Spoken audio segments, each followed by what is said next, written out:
আসসালামু আলাইকুম। আন্তর্জাতিক টিভি নিউজে আপনাকে স্বাগত। শুরুতেই জানাবো আমাদের হাতে থাকা সর্বশেষ গুরুত্বপূর্ণ আপডেট যুদ্ধের সংবাদ, এরপর বিস্তারিত। বাংলাদেশের সর্বশেষ গুরুত্বপূর্ণ আপডেট সংবাদে আপনাকে স্বাগত। শুরুতেই সংবাদ শিরোনাম, পরে বিস্তারিত।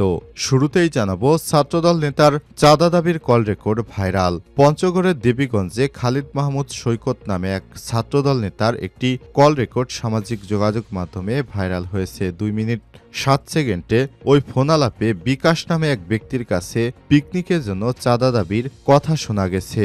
আজ ফেসবুকে তার ওই চাঁদা দাবির কল রেকর্ডটি ছড়িয়ে পড়ে। এরপর জানাবো নির্যাতনে বেহুশ তারপরও পেটাতো ওসি। পতিত আওয়ামী লীগ সরকারের সময়ে পুলিশি নির্যাতনের ভয়াবহ রূপ দেখেছে হাটহাজারী মাদ্রাসার সাবেক ছাত্র মাওলানা আবদুল্লাহ। মিথ্যা স্বীকারোক্তি আদায়ের জন্য গ্রেপ্তারের পর থেকেই তার উপর অমানসিক নির্যাতন চালায় শেখ হাসিনার পেটুয়া বাহিনী। এদিকে ছাত্র শিবিরের নেতার বিরুদ্ধে ছাত্রলীগ সংশ্লিষ্ট অপপ্রচার। ছাত্রলীগের রাজনীতির সঙ্গে সম্পৃক্ততার অভিযোগ এনে ঢাকা বিশ্ববিদ্যালয়ের ছাত্র শিবিরের তথ্য প্রযুক্তি সম্পাদক আব্দুল্লাল মাহমুদের নামে অপপ্রচার চালাচ্ছে ঢাকা বিশ্ববিদ্যালয় কেন্দ্রীয় ফেসবুক পেজে ক্রিমিনাল ডিউ। এ ধরনের অভিযোগকে তিনি পাত্তাই দেননি। জানাবো ত্যাগ স্বীকারে প্রস্তুত থাকার আহ্বান সেনাপ্রধানের। দেশের সাথে যে কোনো ধরনের ত্যাগ স্বীকারে প্রস্তুত থাকতে সেনা সদস্যদের প্রতি আহ্বান জানিয়েছেন সেনাপ্রধান জেনারেল ওয়াকারুজ্জামান। এদিকে দেয়ালে লেখা শেখ হাসিনাতেই আস্থা লিখে বিপদে ছাত্রলীগ কর্মী।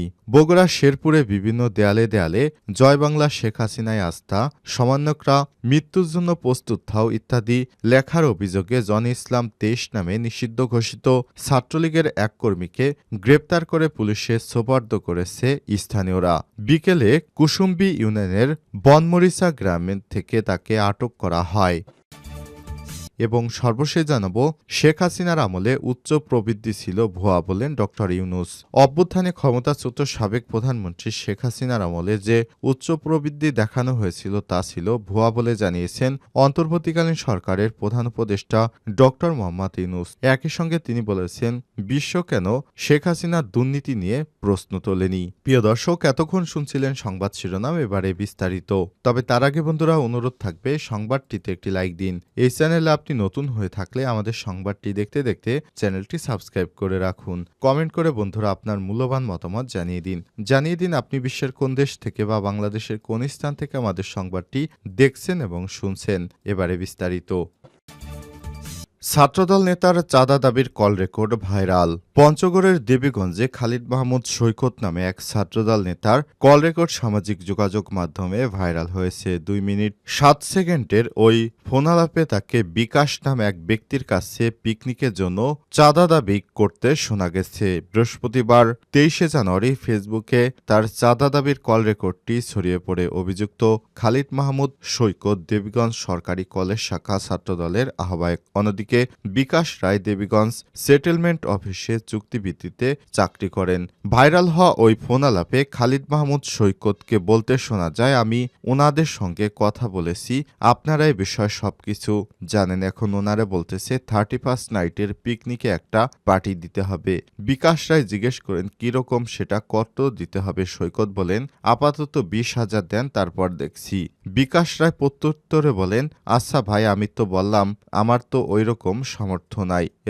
এরপর সৈকতকে বলতে শোনা যায়, আমি আপনার পক্ষ নিয়েই কথা বলছি, আমি প্রথমে বলেছি আর এখন কত বললাম, আমি নিজে এখন নমনীয় হয়ে গেছি। প্রথমে আমি 50 বলেছিলাম, এরপর আপনার কারণে আমি টাকার পরিমাণ কমিয়েছি, তার মানে আমি আপনার পক্ষ নিয়েই কথা বলছি। এরপর বিকাশ রায় সৈকতকে বলেন শোনেন সৈকত ভাই, আমার এরকম কোনো কিছু নাই, এজন্য আমার বাড়িটা ছোট, ভাই হিসেবে দেখে আসার কথা বললাম। সৈকত এবার বলেন আমি বুঝেছি, আমি ওই জন্যই বলেছি নামটামও দেওয়ার দরকার নেই, দাদা হিসেবে পিকনিকের একটা ভালো টাকা দিলেই হবে, আমরা আর করতেছি না। বিকাশকে এবার বলতে শোনা যায় আমার হাতে টাকা পয়সা নাই, একদম আদি ইতিহাস তোমাকে বললাম, আমি আগে রাজমিস্ত্রির কাজ করতাম, কোনো রকম দিন পার করতাম। সর্বশেষ সৈকত বিকাশকে বলেন, আর এইলা না কন, এইলা আমার মুখস্থ হয়েছে। আপনি এখন কখন টাকা দিতে পারবেন সেটা বলেন। টাকা ম্যানেজ করে রাতের মধ্যে দেখা করবেন, আর কোনো প্যারা নিয়েন না, রাখি। নিজের বিরুদ্ধে ওঠা অভিযোগ অস্বীকার করে ছাত্রদল নেতা খালিদ মাহমুদ সৈকত বলেছেন, রেকর্ডটি আমিও পেয়েছি, রেকর্ডটি এআই প্রযুক্তি দিয়ে বানানো হয়েছে। এ বিষয়ে প্রেস ব্রিফিংয়ে সংবাদ সম্মেলন করব।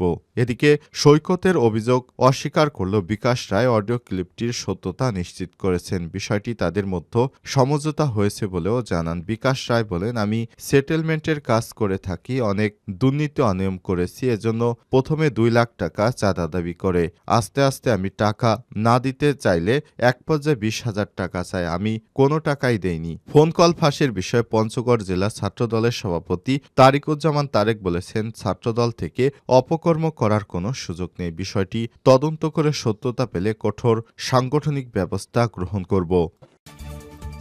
নির্যাতনে বেহুশ, তারপরও পেটাত ওসি রফিক। পতিত আওয়ামী সরকারের সময় পুলিশি নির্যাতনের ভয়াবহ রূপ দেখেছেন হাটহাজারী মাদ্রাসার সাবেক ছাত্র মাওলানা আসাদুল্লাহ। মিথ্যা স্বীকারোক্তি আদায়ের জন্য গ্রেপ্তারের পরই তার উপর শুরু হয় অমানসিক নির্যাতন। রিমান্ডে নিয়ে চালানো হয় বর্বর শারীরিক নির্যাতন। হ্যান্ডকাপ আর পায়ে ডান্ডাবেরি পরিয়ে বেদম মারধরে নাক মুখ দিয়ে ফেনা বের হচ্ছিল, তখনও তার উপর নতুন করে শুরু হয় পিটুনি। প্লাস দিয়ে তার নখ উপড়ে ফেলা হয়, সুই ঢুকানো হয়, কারেন্টে শক দেওয়া হয়। 13টি মামলায় কয়েক দফায় 11 দিন রিমান্ড ছাড়াও 16 মাস কারাজীবনও ছিল তার অনেক কষ্টের। হাটহাজারীর সাবেক ওসি রফিকুল ইসলামের নেতৃত্বে চলে সব নির্যাতন। হেফাজতে ইসলাম বাংলাদেশের হাটহাজারী উপজেলা সাংগঠনিক সম্পাদক হিসেবে বিভিন্ন ইস্যুতে ওই এলাকায় সোচ্চার থাকায় তরুণ আলেম ওলামা আসাদুল্লাহর উপর নির্যাতনের মাত্রাটা বেশি ছিল বলে মনে করেন তিনি। শুধু নিজের উপর নয়, তার 2 ভাইকেও গ্রেপ্তার ও রিমান্ডে নিয়ে নির্যাতন করা হয়। তার বাড়িঘর, ব্যবসা প্রতিষ্ঠানে হামলা, লুটপাটের পাশাপাশি বাকি 2 ভাইকেও বাড়িছাড়া করা হয়। সন্তানদের উপর এই অত্যাচার বৃদ্ধি। বাবা স্ট্রোক করে প্যারালাইজড হয়ে আছেন, এখন শয্যাশায়ী তার মা। সার্বিকভাবে অনেকটা নিঃস্ব ও বিপর্যস্ত হয়ে পড়েছে তার পরিবার। মাওলানা আসাদুল্লাহ বলেন, হেফাজতে ইসলাম এবং সংগঠনটির মরহুম আমির আল্লামা জুনায়েদ বাবুনগরীর গতিকে থামিয়ে দেওয়ার পরিকল্পনা ছিল আওয়ামী লীগ সরকারের। এরই অংশ হিসেবে বিভিন্ন উস্কানিমূলক কথাবার্তা বলে আওয়ামী লীগের তৎকালীন প্রধানমন্ত্রীর নির্দেশে আমাদের দলের নেতাকর্মীদের উপর এক পৈশাচিক নির্যাতন চালিয়েছিল বিগত ফ্যাসিস্ট সরকার। ছাত্র শিবিরের নেতার বিরুদ্ধে ছাত্রলীগ সংশ্লিষ্ট অপপ্রচার। ছাত্রলীগের রাজনীতির সঙ্গে সম্পৃক্ততার অভিযোগ এনে ঢাকা বিশ্ববিদ্যালয়ের ছাত্র শিবির ও তথ্যপ্রযুক্তি সম্পাদক আব্দুল আল মামুনের নামে অপপ্রচার চালাচ্ছে ঢাকা বিশ্ববিদ্যালয়ের কেন্দ্রীয় ফেসবুক পেজ ক্রিমিনালস ডিউ। তবে এ ধরনের অভিযোগের কোনো সত্যতা নেই বলে জানিয়েছে ভুক্তভোগী সেই শিবির নেতা আব্দুল আল মাহমুদ। বুধবার ঢাবি শাখা ছাত্র শিবিরের পূর্ণাঙ্গ কমিটি ঘোষণা হলে ক্রিমিনালস ডিউ নামক ফেসবুক পেজ থেকে আব্দুল আল মাসুদকে শহীদ সার্জেন্ট জহুরুল হল ছাত্রলীগের উপপ্রচার সম্পাদক বলে প্রচার করা হয়েছিল। পেজটি থেকে এই তথ্য প্রচারের পর শিবিরের ছাত্রলীগের সাথে সম্পৃক্ততার বিষয়টি নিয়ে সামাজিক যোগাযোগ মাধ্যমে ব্যাপক আলোচনা সৃষ্টি হয়। কিন্তু খোঁজ নিয়ে জানা যায়, ঢাবি শিবিরের আব্দুল্লাহ আল মামুন ছাত্রলীগের সাথে সংশ্লিষ্ট নয়। ছাত্রলীগ আব্দুল্লাহ আল মামুন আর ঢাবি শিবিরের নবগঠিত কমিটিতে তথ্য প্রযুক্তি সম্পাদক হিসেবে দায়িত্বপ্রাপ্ত আব্দুল আল মাহমুদ এক ব্যক্তি নয়, তারা দুজন ভিন্ন ব্যক্তি। ভুক্তভোগী শিবির নেতা আব্দুল আল মাহমুদ শিক্ষা গবেষণা ইনস্টিটিউটের 2019-20 শিক্ষাবর্ষের শিক্ষার্থী। তিনি সলিমুল্লাহ মুসলিম হলের আবাসিক শিক্ষার্থী। অন্যদিকে ফেসবুক পেজে প্রকাশিত ছাত্রলীগের আব্দুল আল মাহমুদ ইসলামিক স্টাডিজ বিভাগ 2017-18 শিক্ষাবর্ষের শিক্ষার্থী। তিনি শহীদ সার্জেন্ট জহুরুল হল আবাসিক কলেজের শিক্ষার্থী। ত্যাগ স্বীকার প্রস্তুত থাকার আহ্বান সেনাপ্রধানের। দেশের সাথে যে কোনো ত্যাগ স্বীকারে প্রস্তুত থাকতে সেনা সদস্যদের প্রতি আহ্বান জানিয়েছেন সেনাপ্রধান জেনারেল ওয়াকারুজ্জামান। বৃহস্পতিবার 23 জানুয়ারি চট্টগ্রাম সেনানিবাসে ইস্ট বেঙ্গল রেজিমেন্টাল সেন্টারের শহীদ এম.আর. চৌধুরী প্যারেড গ্রাউন্ডে ঐতিহ্যবাহী ইস্ট বেঙ্গল রেজিমেন্টের 17তম কর্নেল অব দ্য রেজিমেন্ট অভিষেক অনুষ্ঠানে সব কথা বলেন তিনি। বাহিনীর সক্ষমতা নিয়ে ওয়াকারুজ্জামান বলেছেন, কয়েক বছর বছর ধরে বাংলাদেশ সেনাবাহিনীতে আধুনিক প্রযুক্তি নির্ভর ও যুদ্ধ উপযোগী যুদ্ধাস্ত্র সরঞ্জাম সংযোজনের মাধ্যমে বাহিনীর সক্ষমতা বাড়ানো হয়েছে। সেনাপ্রধান বলেছেন, সেনাবাহিনীর সক্ষমতা আরও বাড়াতে ইঞ্জিনিয়ার্স ডিফেন্স ইন্ডাস্ট্রির কাজ চলমান রয়েছে। সেনাবাহিনীর যুদ্ধ উপযোগী ও আধুনিক যুদ্ধাস্ত্র সরঞ্জামের যোগানে আমি সচেষ্ট থাকব।